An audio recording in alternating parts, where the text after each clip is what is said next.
muy buena iniciativa de crear un grupo de abogados de primera línea que se encargara de que las leyes salieran lo mejor construidas desde el punto de vista legal, investigación. Ahí se reunían a los mejores abogados del país.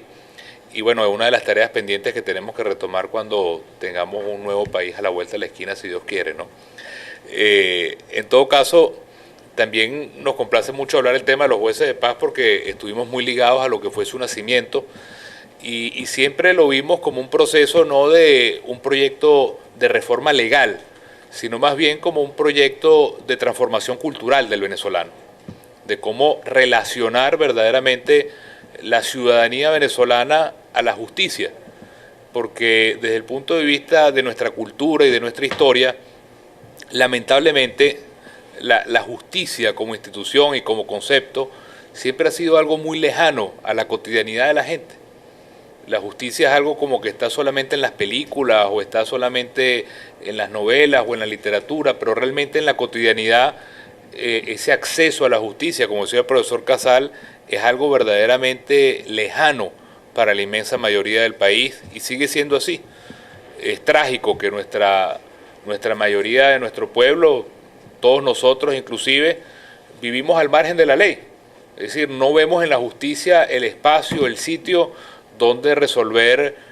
los conflictos que se nos presentan de manera cotidiana. Y allí estaba el tema de los jueces de paz y sigue estando como un reto para hacer abiertas y hacer anchas las puertas de la justicia en el país y sin duda alguna es un elemento de transformación cultural que debemos seguir impulsando con mucha fuerza. Y esta coyuntura de la reforma de la ley abre una oportunidad. Yo estoy muy de acuerdo con los planteamientos que ha hecho el profesor Casal en el sentido de que tratemos de presentar las mejores ideas para poder hacer presión en la Asamblea Nacional y que salga una muy buena ley de jueces de paz. El gran cuello de botella que tuvo la implementación de los jueces de paz y que a mí me parece importante revisarlo y es un punto polémico en este proyecto es cómo se implementa la justicia de paz. Y allí el principal obstáculo siempre fue y sigue siendo el hecho de tener que pasar por la alcabala de los consejos municipales. Y en el proceso que tuvimos nosotros de tratar de implementar la justicia de paz, que lo hicimos en Petare en su momento, lo hicimos también aquí en Baruta, donde se eligió el primer juez de paz, se hizo en Caracas, se hizo en el estado Yaracuy, se hizo en el estado Monagas, se hizo en el estado Bolívar, se hizo en el estado Carabobo, se hizo en el estado Aragua, pero siempre fueron experimentos pequeños, no pudo ser masivo, no pudo ser algo que verdaderamente pudiera multiplicar lo que para nosotros era el cálculo de jueces de paz en el país, que era alrededor de 5.000 jueces de paz para toda Venezuela. Eso tratando de buscar una especie de proporción adecuada para que hubiera un acceso fácil, una justicia a la vuelta de la esquina en cualquier comunidad. Entonces, eso hasta ahora no ha sido sino simplemente como pequeñas islas, muy pequeñas de implementación, y donde el gran obstáculo siempre fue aprobar las ordenanzas de implementación por parte de los concejales. Incluso en municipios donde los concejales querían aprobar esto y tenían el interés de hacerlo, se los comía la burocracia y el laberinto de aprobar simplemente un procedimiento para elegir a los jueces de paz. Y a veces había la mejor intención del alcalde, incluso de los concejales, y la burocracia terminaba haciendo que el proceso se muriera o el proceso se detuviera. O existía otro tema que también fue muy negativo, que era a veces el celo político de los concejales o en su momento de los miembros de las juntas parroquiales, de ver una especie de rival en el juez de paz. Y entonces a veces se cerraba el paso, no entendiendo que esto es una figura eminentemente comunitaria, ciudadana, y nada que ver con lo que significaría una rivalidad política. Por eso, el hecho de que se replantee en la ley un mecanismo quizás más directo de elección de los jueces es positivo. Pero la pregunta inmediata es, ¿y cómo lo vamos a hacer bien sin que tenga ahorita entonces de pasar del laberinto de los concejales al laberinto del problema de los consejos comunales? Y ese para mí es uno de los nudos más importantes de implementación de la ley. Todo lo que decía también el profesor Casal es absolutamente cierto.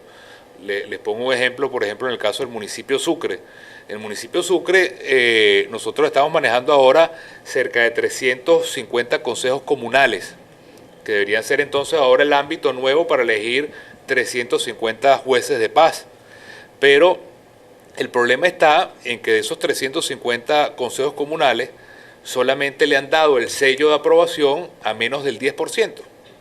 Entonces ellos tienen que pasar por todo un trámite burocrático y lamentablemente político para poder existir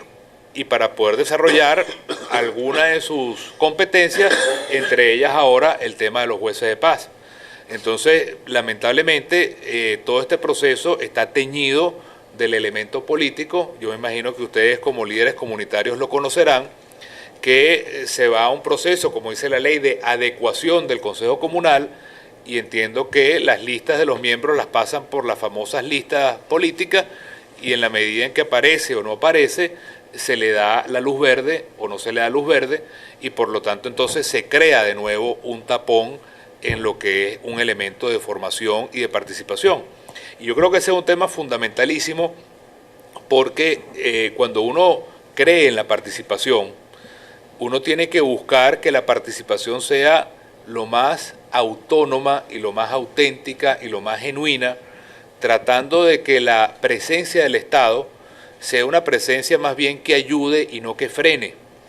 Entonces nosotros hablamos ahorita y nos llenamos la boca hablando de leyes del poder popular, cuando en realidad lo que estamos hablando es más bien de una especie de amarre que estamos haciendo de la propia libertad y la propia autonomía de nuestras comunidades. Y esto no es un tema cualquiera, es un tema fundamental de cómo entendemos nosotros la democracia y nuestra propia historia. Desde el punto de vista estrictamente político, nosotros creemos en un principio fundamental que ha sido desarrollado por la doctrina social de la Iglesia, que es el principio de la subsidiariedad, que es una palabra que parece muy enredada, pero es muy simple. Significa que nosotros creemos que todo lo que puede hacer la familia,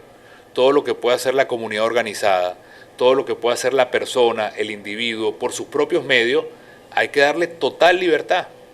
Y solamente cuando la familia no puede, o la comunidad no puede, o la persona no puede, el Estado entra subsidiariamente a ayudar.